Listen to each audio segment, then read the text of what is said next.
There's one question which the Middle Eastern religions, by which I mean Judaism, Christianity and Islam, which all came from the Middle East, there's one question which most children ask, which these religions are not equipped to deal with.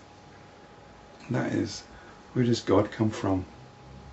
If God created everything, who created God? But the Indian religions boldly go where the others fear to tread. God is the creator. God created everything. But what's behind that? What's beyond that? The Middle Eastern religions cannot go beyond creation. For them, creation is the beginning and everything stems from there. They cannot look behind, beyond creation. For them, that's the supreme thing. But in India, creation was not the supreme thing. There's something behind creation. There's something behind the Creator. And this is the absolute. It's the absolute, which we can say nothing about. The absolute is not a God of love or hate or jealousy. The absolute is beyond the Creator God. Shikadvaja asked, why can it not be said that the Supreme Self or the infinite consciousness, Brahman, is the cause whose effect is the Creator? This might be the understanding some have, that somehow Brahman created Brahma, the Creator. Kumbha replied, Brahman, or the Supreme Self, is one without a second, without a cause and without an effect. For it has no reason, motivation or need to do anything, to create anything. So Brahman is not the Creator God. It's got no reason to create. It's complete in itself. Why should it do a creation? There's absolutely no reason for Brahman, the Absolute, to be a creator. It is complete. It is absolute. It is complete in its satisfaction. I get these stories that God gets lonely, or God wanted to be worshipped. That's a very limited God. So Brahman does not create anything, for it has no reason, motivation or need. God does not need creation. It is therefore not the doer, neither is there any action, instrument, nor seed for such activity. Hence it is not the cause of this creation or the Creator. Hence there is no such thing as creation. If God is complete, if God is omnipotent, omniscient, why is there any need for a creation? If there is Brahman, then there's no creation. If there is God, then there can be no creation. So that means we have to look again at what we think is creation.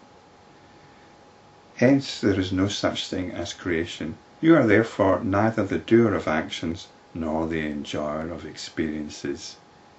You are the all, ever at peace, unborn and perfect. Well, this is a turnaround, isn't it? We've been discussing Brahman, the Absolute. This sounds so abstract, so remote, so intangible. Where is Brahman? Brahman is right here, right now. The centre of everything. Brahman is the centre. It's the centre which shines from us. How can we be separate from Brahman? How can we be a separate creation from Brahman? There's no creation, there's only Brahman. So how can we be separate? If Brahman is the only reality, What's the reality at the centre of our being then? Doesn't mean to say that me as a personality is Brahman.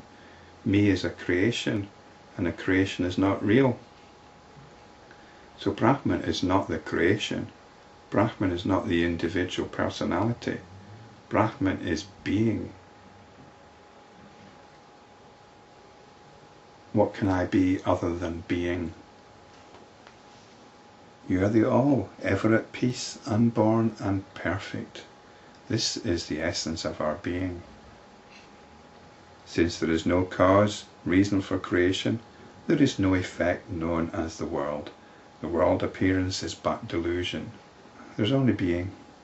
When you turn your attention to itself, this can be realized directly.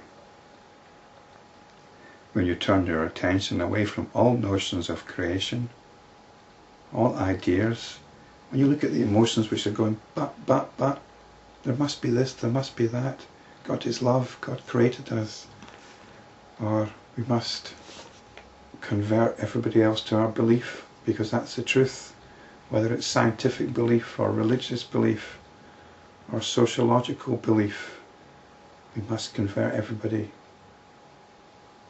We can drop all that, drop it all. I'm not trying to convince you that what I'm saying is true. I'm just pointing out what is obvious, what is spiritually obvious. I'm not telling you to believe anything, just look, consider your considerations. When thus the objectivity of the world is seen to be unreal, what is experience, and of what? When there is no experience, there is no experiencer, the ego sense. There's only experiencing. There's only the vast panoply of experiencing going on. There's nobody experiencing it. Experiencing is Brahman. Thus you are pure and liberated. Bondage and liberation are mere words. They're notions. They're things that we consider. Shikadvaja said, Lord, by the wise and well-reasoned words which you have uttered, I have been fully awakened. I realize that, since there is no cause, Brahman is not the doer of anything, nor the creator of anything. Hence there is no mind, nor an ego sense. Such being the case, I am pure, I am awakened, I salute myself. There is naught which is the object of my consciousness. He salutes himself. It's a rather stilted way of putting it, but what this means is he acknowledges himself. Not intellectually, not conceptually, but directly. You look at yourself. The self looks at itself. Awareness is aware of itself. The attention attends to itself.